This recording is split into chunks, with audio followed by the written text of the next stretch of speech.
اگر تم میرے راستے میں جہاد کرنے کی خاطر اور میری خوشنودی حاصل کرنے کے لیے گھروں سے نکلے ہو تو میرے دشمنوں اور اپنے دشمنوں کو ایسا دوست مت بناؤ کہ ان کو محبت کے پیغام بھیجنے لگو، حالانکہ تمہارے پاس جو حق آیا ہے انہوں نے اس کو اتنا جھٹلایا ہے کہ وہ رسول کو بھی اور تمہیں بھی صرف اس وجہ سے مکے سے باہر نکالتے رہے ہیں کہ تم اپنے پروردگار اللہ پر ایمان لائے ہو۔ تم ان سے خفیہ طور پر دوستی کی بات کرتے ہو، حالانکہ جو کچھ تم خفیہ طور پر کرتے ہو اور جو کچھ علانیہ کرتے ہو میں اس سب کو پوری طرح جانتا ہوں، اور تم میں سے جو کوئی بھی ایسا کرے وہ راہ راست سے بھٹک گیا۔ اگر تم ان کے ہاتھ آ جاؤ تو وہ تمہارے دشمن بن جائیں گے اور اپنے ہاتھ اور زبانیں پھیلا پھیلا کر تمہارے ساتھ برائی کریں گے، اور ان کی خواہش یہ ہے کہ تم کافر بن جاؤ۔ قیامت کے دن نہ تمہاری رشتہ داریاں ہرگز تمہارے کام آئیں گی اور نہ تمہاری اولاد، اللہ ہی تمہارے درمیان فیصلہ کرے گا، اور تم جو کچھ کرتے ہو اللہ اسے پوری طرح دیکھتا ہے۔ تمہارے لیے ابراہیم اور ان کے ساتھیوں میں بہترین نمونہ ہے، جب انہوں نے اپنی قوم سے کہا تھا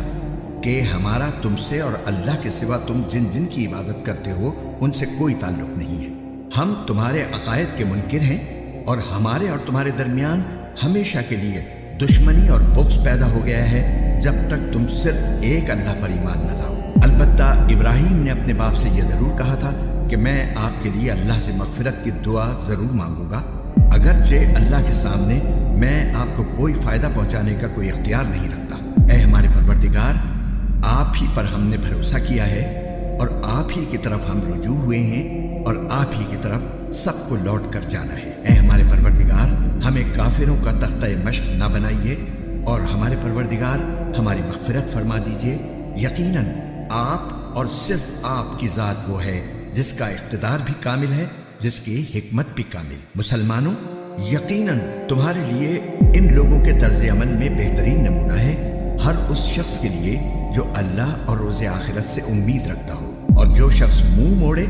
تو وہ یاد رکھے کہ اللہ سب سے بے نیاز ہے، بذات خود قابل تعریف۔ کچھ بعید نہیں ہے کہ اللہ تمہارے اور جن لوگوں سے تمہاری دشمنی ہے ان کے درمیان دوستی پیدا کر دے، اور اللہ بڑی قدرت والا ہے، اور اللہ بہت بخشنے والا، بہت مہربان ہے۔ اللہ تمہیں اس بات سے منع نہیں کرتا کہ جن لوگوں نے دین کے معاملے میں تم سے جنگ نہیں کی اور تمہیں تمہارے گھروں سے نہیں نکالا، ان کے ساتھ تم کوئی نیکی کا یا انصاف کا معاملہ کرو۔ یقیناً اللہ انصاف کرنے والوں کو پسند کرتا ہے۔ اللہ تو تمہیں اس بات سے منع کرتا ہے کہ جن لوگوں نے تمہارے ساتھ دین کے معاملے میں جنگ کی ہے اور تمہیں اپنے گھروں سے نکالا ہے اور تمہیں نکالنے میں ایک دوسرے کی مدد کی ہے، تم ان سے دوستی رکھو، اور جو لوگ ان سے دوستی رکھیں گے وہ ظالم لوگ ہیں۔ اے ایمان والو، جب تمہارے پاس مسلمان عورتیں ہجرت کر کے آئیں تو تم ان کو جانچ لیا کرو، اللہ ہی ان کے ایمان کے بارے میں بہتر جانتا ہے۔ پھر جب تمہیں یہ معلوم ہو جائے کہ وہ مومن عورتیں ہیں تو تم انہیں کافروں کے پاس واپس نہ بھیجنا، وہ ان کافروں کے لیے حلال نہیں ہے اور وہ کافر ان کے لیے حلال نہیں ہے، اور ان کافروں نے جو کچھ ان عورتوں پر مہر کی صورت میں خرچ کیا ہو وہ انہیں ادا کر دو، اور تم پر ان عورتوں سے نکاح کرنے میں کوئی گناہ نہیں ہے جبکہ تم نے ان کے مہر انہیں ادا کر دیے ہوں، اور تم کافر عورتوں کی عصمتیں اپنے قبضے میں باقی نہ رکھو، اور جو کچھ تم نے ان کافر بیویوں پر مہر کی صورت میں خرچ کیا تھا وہ تم ان کے نئے شوہروں سے مانگ لو، اور انہوں نے جو کچھ اپنی مسلمان ہو جانے والی بیویوں پر خرچ کیا تھا وہ ان کے نئے مسلمان شوہروں سے مانگ لیں۔ یہ اللہ کا فیصلہ ہے، وہی تمہارے درمیان فیصلہ کرتا ہے، اور اللہ بڑے علم والا، بڑی حکمت والا ہے۔ اور اگر تمہاری بیویوں میں سے کوئی کافروں کے پاس جا کر تمہارے ہاتھ سے نکل جائے، پھر تمہاری نوبت آئے تو جن لوگوں کی بیویاں جاتی رہی ہیں ان کو اتنی رقم ادا کر دو جتنی انہوں نے اپنی ان بیویوں پر خرچ کی تھی، اور اللہ سے ڈرتے رہو جس پر تم ایمان لائے ہو۔ اے نبی،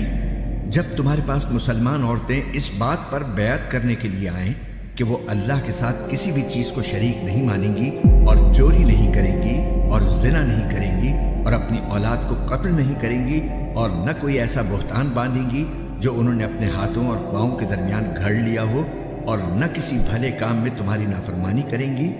تو تم ان کو بیعت کر لیا کرو اور ان کے حق میں اللہ سے مغفرت کی دعا کیا کرو۔ یقیناً اللہ بہت بخشنے والا، بہت مہربان ہے۔ اے ایمان والو، ان لوگوں کو دوست نہ بناؤ جن پر اللہ نے غضب فرمایا ہے،